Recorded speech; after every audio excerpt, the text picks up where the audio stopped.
¿Qué tal amigos? ¿Cómo están ustedes? Bienvenidos a Debate Constitucional a través de Polar Comunicaciones. Vamos a seguir analizando y conversando sobre este gran desafío que tenemos como país de escribir una nueva constitución que nos regule para los próximos 40, 50 años a todos los chilenos. Hoy día, un día especial, el Día Internacional de la Mujer. Ha habido una serie de manifestaciones privadas y públicas en las redes sociales sobre el derecho que tienen las mujeres a tener un trato igualitario. Estamos para conversar sobre este debate constitucional con el abogado, ex diputado y ex ministro, don Rodrigo Álvarez. ¿Cómo estás, Rodrigo? ¿Cómo te ha ido? Hola, ¿qué tal? ¿Cómo estás? Muchas gracias por este programa, esta oportunidad de conversar. Apenas a 35 días de este proceso electoral, o sea, el calendario pasa muy rápido y, por supuesto, celebrando y felicitando y conmemorando el Día de la Mujer.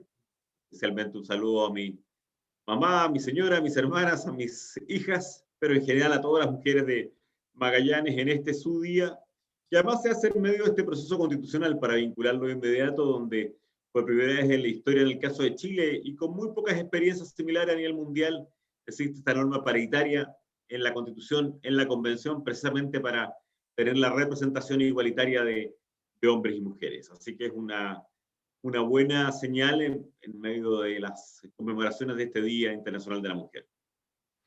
Rodrigo, para ampliar muy brevemente un poquito más este tema que ha sido tan relevante este día, también se ha hecho un esfuerzo ya hace varios años en el país para hacer paridad, por ejemplo, en la conformación de los gobiernos.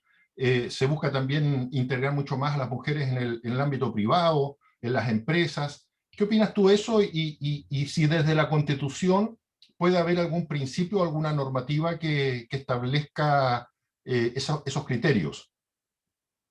En primer lugar, evidentemente, el esfuerzo se ha ido haciendo paulatinamente, aunque todavía no es ni remotamente suficiente, buscando esa igualdad, buscando esa paridad, buscando romper una serie de brechas que no tienen ningún sentido ni jurídico, ni económico, ni social, y al contrario, son resabios históricos de una mala construcción finalmente. A ver, la Constitución ya partió, como te decía hace un instante, con esta norma paritaria en cuanto a las candidaturas. En primer lugar, no hay que olvidar, en cuanto al número de candidatos, tenía que haber el mismo número de candidatas y candidatos.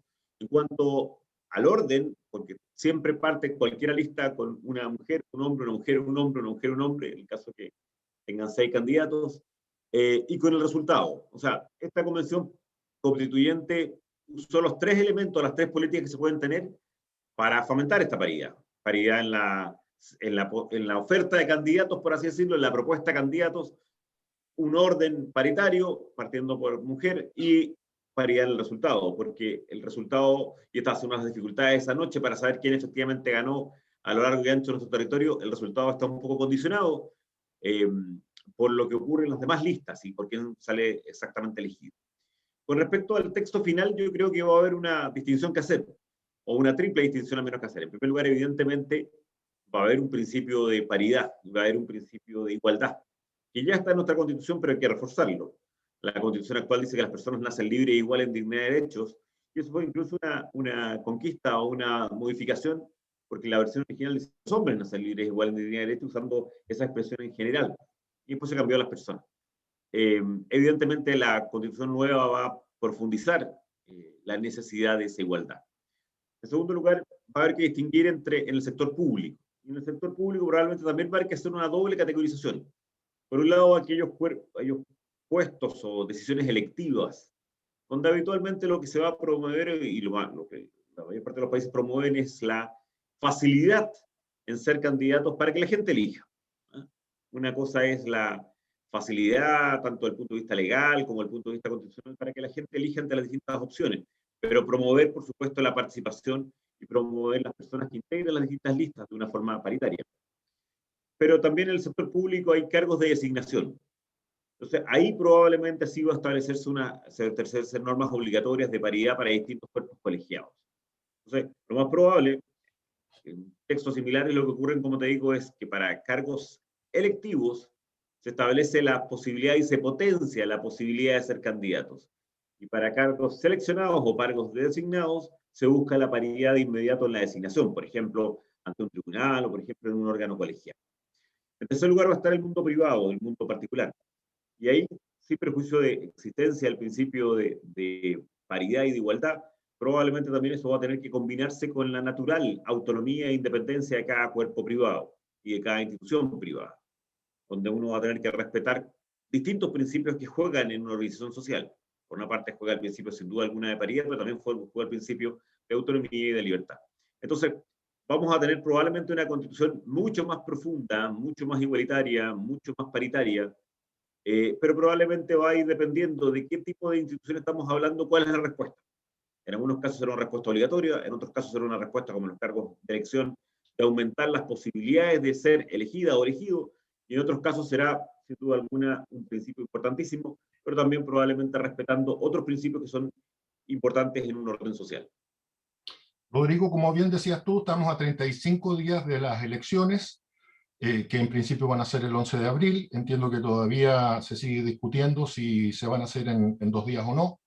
Cuéntame, yo sé que has seguido recorriendo la región, te has acercado a conversar con los vecinos, con los ciudadanos. Cuéntame cómo ha sido esta última semana de tu campaña y que has podido conversar con la gente. Bueno, en los últimos días hemos tenido una agenda bastante activa. Estuvimos en en Puerto Natales y Cerro Castillo, acompañando a nuestra candidata alcaldesa Anita Mayorga y a sus candidatos a concejales.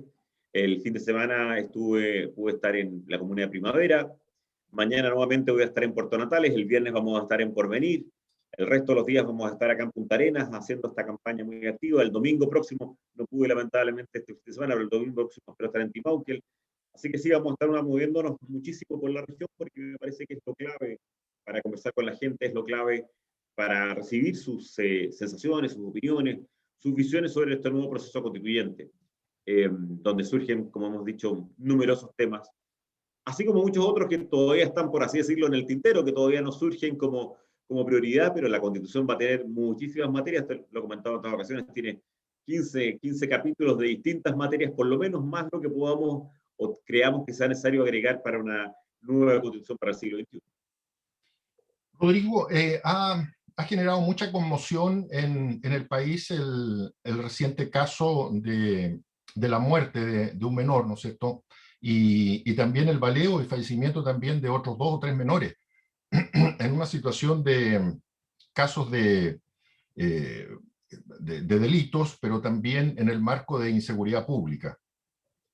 Y en ese sentido yo quería preguntarte qué expectativa puede hacerse la gente en cuanto a la nueva constitución y al Poder Judicial, ¿no es cierto? Y al Ministerio Público, que son instituciones, ¿no es cierto?, que tienen que ver con la seguridad, con la fiscalización y con la persecución de los delitos. ¿Qué se puede esperar? Porque son instituciones que en general están mal evaluadas, porque indudablemente que si hay inseguridad, la gente evalúa mal a estas instituciones que tienen que ver con eso.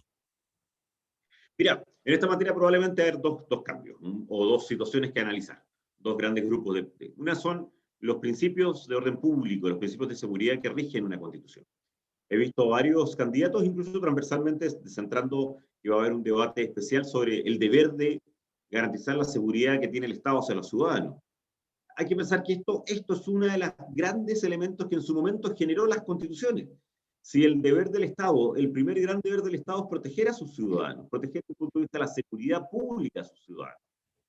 O sea, conquistas muy importantes como son derechos sociales son muy posteriores a eso. La primera gran obligación que le imponíamos al Estado, cuando uno lo piensa, ¿cuál fue la primera gran obligación que uno le impuso al Estado? Era darte seguridad. De hecho, cedíamos parte de nuestras posibilidades de defendernos nosotros mismos al Estado. ¿Para qué? Para que él nos diera esa seguridad, tanto interna, entre nuestros compatriotas, como externa, en caso de un peligro exterior. Si uno analiza el nacimiento de los estados, estos son de los elementos más centrales. ¿Eh? Cómo proteger a sus ciudadanos, cómo protegerlos internamente, cómo protegerlos externamente. Por supuesto, se fueron otros elementos, cómo garantizar la libertad religiosa, cómo garantizar la organización del poder, etcétera. Pero la protección de la seguridad es clave. Y la verdad es que esta es una de las grandes fallas del Estado chileno en los últimos años. En todas las encuestas la gente aparece cada día más insegura. En todas las encuestas esto es mal evaluado. En todas las encuestas aparecen no solo problemas de regiones completas, como en el caso de la Araucanía, sino que también situaciones muy graves que sean en las grandes urbes, como el caso de Santiago del país. Lo primero, ¿cómo va a tratar el tema constitucional? Evidentemente va a haber una revisión de estas obligaciones y estos principios. Y probablemente lo hemos logrado en otras ocasiones con la obligación de responder por parte de las autoridades más claramente en esta parte. Segundo, están las instituciones que están a cargo de esto. Y en la Constitución hay tres al menos que tienen una relación muy importante establecidas en la Constitución. Una es el Poder Judicial, que tiene un capítulo completo. Otra el Ministerio Público, también conocido como la Fiscalía. Y otras son en general tanto las fuerzas de seguridad y orden como los instrumentos que ellos tienen, como los instrumentos que se consagran, los recursos, etcétera, que se consagran en la propia Constitución. Yo creo que estos tres capítulos van a tener distinto nivel de nuevo análisis. En el Poder Judicial, probablemente se va a pedir o se va a buscar, es indispensable la total autonomía e independencia del Poder Judicial. Probablemente vamos a tener un debate sobre sus recursos, sobre la autonomía financiera que debe tener. Pero también yo creo que hay que tener un debate sobre la evaluación también de ellos, sobre la evaluación del sistema del Poder Judicial. No solamente sobre una mayor autonomía de los recursos, sino que también cómo evaluamos el cumplimiento de sus tareas. Porque este es un poder que le falta grados importantes de explicación, por así decirlo, ante la ciudadanía y también de una adecuada evaluación de sus tareas. Segundo, el Ministerio Público, la Fiscalía. Te quisiera hacer un punto, Rodrigo, y yo creo que eso es sumamente importante porque uno reconoce, por ejemplo, que hubo una reforma a todo el proceso penal, ¿no es cierto?, muy importante hace años atrás que creó el Ministerio Público y la Defensoría Penal Pública, entre otras instituciones, pero uno siente que en el Poder Judicial eso que dices tú, que falta el tema de la evaluación, es muy notorio. O sea, tenemos casos que han sido muy comentados en el país de jueces que han tenido fallos muy, muy cuestionables o que han tenido procedimientos o conductas muy cuestionables y a lo más los mandan a otro juzgado o a otro tribunal. Hay con una especie de silla musical y me da la sensación también de que los jueces o la gente que trabaja en este poder siente una especie digamos, de falta de fiscalización. Y eso creo que es malo. A ver, yo creo que esto es bueno ponerlo en términos más amplios y no en términos particulares de uno o más jueces. Pero en términos amplios es evidente que tiene que haber una adecuada explicación y una adecuada evaluación. Y acá hay distintos instrumentos, y distintos países tienen distintos instrumentos. Acá hay calificaciones, pero las calificaciones no creo que tenga la ciudadanía una claridad de cuán real manifiestan la situación. Es cierto que había una gran reforma procesal penal, pero las estadísticas muestran que muchos de los delitos, sobre todo en aquellos vinculados a la propiedad, la gente no se sienta adecuadamente defendida. Y lo mismo pasa en otra escala en los procedimientos civiles, donde, por ejemplo, la gente tiene una crítica constante de lo largo y la demora. Es cierto que ahí no es totalmente responsabilidad de los jueces, sino que el procedimiento como tal y por tanto el Congreso, pero hay una visión crítica de muchas de las materias. Entonces, yo creo que hay distintas fórmulas, pero esto va a ser un debate y se habla poco a nivel de la gente, o uno lo que más escucha es que el Poder Judicial pide autonomía financiera. Yo creo que totalmente de acuerdo que tenga autonomía financiera, pero también debe tener un grado de control, de fiscalización y de autoevaluación y al mismo tiempo de evaluación de terceros. Todos los tienen. Las autoridades del Congreso, por ejemplo, tienen una gran evaluación, que es la elección de la gente. La gente va a ser la que va a decidir, por ejemplo, si alguien es reelegido o no. El Poder Ejecutivo tiene otro gran control, que es que tiene un plazo fijo. En el plazo fijo viene un nuevo Poder Ejecutivo. Bueno, el Poder Judicial requiere también instrumentos, ya sea a nivel de un consejo, ya sea a un nivel de paneles independientes o de terceros de evaluación de sus fallos, de la calidad de sus fallos. Y también del cumplimiento propio de la norma. Claro, existen, y alguien puede estar escuchando y me dice, pero existen mecanismos de control cuando hay una situación delictual o cuando hay una situación de falta de responsabilidad política, y eso se hace, por ejemplo, a través del Congreso, de la responsabilidad política que puede exigir el Congreso. Sí, pero estamos hablando ahí de armas, por así decirlo, de sanciones realmente gigantescas. En el camino entre medio, en la tarea habitual, normal, yo creo que es imprescindible que todas las personas sean evaluadas, y en este caso también pasa por el Poder Judicial. La segunda institución que también está en la Constitución y que probablemente también hay que revisar, y yo he visto personas de la propia Fiscalía pidiendo esa revisión en este nuevo esfuerzo constitucional, es el Ministerio Público, la Fiscalía más conocida. Es un salto gigantesco en recursos que hizo el país y en cambio de sistema. Ustedes recordarán que estamos hablando hace 20 años atrás, el sistema era totalmente distinto. Bueno, amerita de la nueva Constitución una revisión del mismo. revisión también de su contraparte, que es la Defensoría Pública. Y por lo tanto, sí, es que están cumpliendo ambos adecuadamente su tarea. Yo he visto al menos comentarios de personas, o he recibido comentarios de personas que consideran que el cuidado de la fiscalía el celo de la fiscalía en cierto tipo de delitos, por ejemplo, aquellos relacionados con la propiedad, debería ser mayor, o con la seguridad individual debería ser mayor, eh, y por lo tanto son capítulos bastante poco tratados en el debate político actual, o digamos, son menos interesantes probablemente a nivel de la pregunta periodística, pero son tremendamente importantes. El Poder Judicial, dentro de la doctrina de separación de poderes, tiene un rol gigante, y por lo tanto estamos hablando de una institución que debe ser analizada, estudiada y revisada por los expertos por parte de la Convención Constituyente.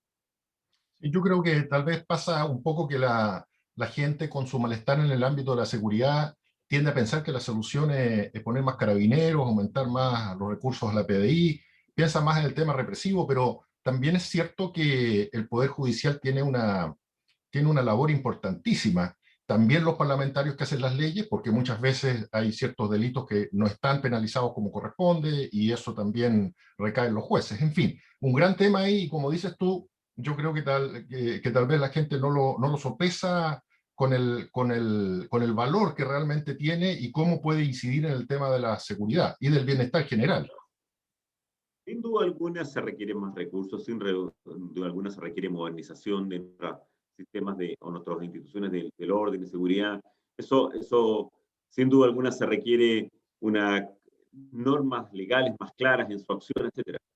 Pero lo que no hay que olvidar es que al final ellos tienen, como dices tú, o una conducta preventiva o una conducta investigativa, pero el Poder Judicial, el Ministerio Público y los principios en esta materia que están en la Constitución son los que finalmente terminan marcando el sistema. La polémica sobre las libertades o la polémica sobre las garantías eh, requiere, sin duda alguna, conjuntamente con un sistema garantista, requiere que las policías e investigaciones tengan todos los elementos en defensa de la seguridad, en defensa de la sociedad, para probar cuando en un momento dado hacen alegaciones contra un tercero. El sistema garantista es evidentemente necesario desde el punto de vista de la libertad, pero el sistema y la adecuada cantidad de recursos por parte de los órganos de orden y seguridad es imprescindible también precisamente por esa última palabra, por la seguridad pública y por el adecuado control y la adecuada persecución del delito. Para que no nombrar en algunos delitos que están creciendo en el país, como son todos aquellos relacionados con el narcotráfico y que hacen que, sobre todo, zonas o barrios de nuestras ciudades, mientras más grandes, aún peor es el tema, estén absolutamente tomados por buena parte de la narcodelincuencia. Eso es muy interesante lo que mencionas tú, Rodrigo, porque, y se ha visto, esto no es un fenómeno que afecta solo a Chile, es un fenómeno, yo te diría, que azota a Latinoamérica con especial fuerza. Se ha visto que no tan solo hay una zonificación, una toma de territorios por parte de la narcodelincuencia, sino que también empiezan a permear a las policías, al mundo político, al mundo de los jueces, al mundo judicial, y eso realmente complica mucho a los países en donde esas instituciones se ven impregnadas por la narcodelincuencia. Hay países que le ha pasado eso y la solución al tema ha sido muchísimo más compleja, muchísimo más larga en el tiempo, muchísimo más dura. Esperemos que ese nivel de circunstancias no se dé en Chile y tengamos la capacidad de detener todo lo que es el narcotráfico y la narcodelincuencia antes que produzca algún efecto erosivo en nuestras instituciones y en nuestros procedimientos. Rodrigo, te cambio de tema. Se sigue discutiendo el tema de la reforma de las pensiones, lo hemos conversado previamente. Hay un proyecto del gobierno, una parte importante de la oposición no quiere votar este proyecto, prefieren, dicen algunos, esperar a que haya una nueva constitución. Sin embargo, tú lo has explicado reiteradamente, la gente que ya está pensionada necesita una solución urgente a este tema. ¿Cuál es tu visión de esto y cómo esto se puede reflejar posteriormente en una nueva constitución? Mira, desde nuestro último programa que me invitaste, tuvimos la posibilidad de ver tanto los anuncios del presidente como el inicio del debate en el Congreso. Y yo quiero ser absolutamente determinante en esta materia. Cualquier arreglo, cualquier situación a los sistemas de pensiones en general tienen dos características. Una, son caros, porque estamos hablando de mucha gente, y dos, son lentos, si es que tú no tomas medidas transitorias o específicas. Por eso yo he insistido mucho en esto. La nueva constitución, si logramos convencer a lograr un buen trabajo, convencer a la ciudadanía que vote a favor de esa nueva constitución, la nueva constitución recién va a empezar a regir por allá por alguna fecha, 2023. O sea, 2 años más por lo menos. Cualquier efecto a ello, desde el punto de vista de pensiones, no se va a notar ni remotamente inmediato. Entonces, como he dicho en otras ocasiones, yo creo que la nueva constitución puede establecer un buen marco en el sistema de pensiones para aquellas personas que se van a jubilar a partir de unos 5 años más. Tú y yo, que todavía espero nos queden muchos años antes de jubilarnos, pero recién para personas que van a tener una larga o todavía un buen tiempo antes de jubilarse. Un buen sistema de pensiones establecido en la Constitución, que como lo he dicho en otras ocasiones, yo creo que hay que incorporar 3 elementos. El esfuerzo privado, nuestro ahorro, lo que hoy día hacemos, el esfuerzo público de una pensión básica del Estado, y el esfuerzo solidario entre las generaciones por producir efectos, pero probablemente a 5 años o más. Entre medio, para las personas que hoy día están jubiladas o los que se van a jubilar en ese periodo de tiempo, de aquí a 5 años, y por de pronto de aquí a los 2 años antes de tener la nueva Constitución, es indispensable esta reforma. Es indispensable una reforma. Quiero ser terminante en eso, por eso yo no puedo entender a alguien que diga, no, esperemos el debate constitucional. Esperar el debate constitucional significa que cientos de miles de chilenos van a seguir con la situación actual de pensiones o se van a jubilar con la actual situación que no les permite jubilaciones de calidad. Por lo tanto, cualquiera que diga, no, esperemos el debate constitucional significa 2 años malos, por lo menos, de ahí para arriba, para la gente que hoy día está jubilada o para la gente que se va a jubilar. Por lo tanto, se requiere una reforma de pensiones. Los principios de la reforma de pensiones anunciada por el gobierno son bastante correctos. Son primero aumentar al 80% de los chilenos. El 80% de los chilenos tendría derecho a una pensión básica solidaria, que el Estado ponga recursos para su pensión. Eso es muy bueno. Segundo, que se produzca un reajuste importante. Probablemente no es nunca suficiente, pero son muchos recursos públicos, porque son muchas personas. Se produzca un reajuste importante de las pensiones ahora. En tercer lugar, se establezca que las pensiones tienen un piso. El piso mínimo es la línea de pobreza. O sea, nadie puede obtener por pensión menos que aquel piso que nos permite superar la línea de la pobreza. Bueno, todos esos elementos son claves y son claves que se aprueben ahora. Y hay muchos otros ahí relacionados con las AFP, relacionados con los derechos, relacionados con los mecanismos de cálculo, la pensión, etc. Pero ya esos 3 elementos que te acabo de citar. Uno, que pasa a ser el 80% de los chilenos los que tienen derecho a una pensión con un componente del Estado. Que se aumente ese monto, que se aumente al mismo tiempo, en un corto plazo, el reajuste, que establezca un límite a la línea de la pobreza, son cambios indispensables y que ayudan a las personas que hoy día están jubiladas o que se van a jubilar en los próximos 2 años. Entonces, distingamos bien, claro, ¿este es un debate constitucional? Sí, lo es. Pero si queremos dar solución a las personas que ya están jubiladas o a las personas que se van a jubilar en los próximos años, necesitamos adelantar, acelerar la discusión de la reforma de pensiones en el Congreso. Clarísimo. Rodrigo, te invito a que hagamos una muy breve pausa y vamos a seguir con nuestro segundo bloque con un invitado muy especial. Espéranos unos minutos aquí en Debate Constitucional.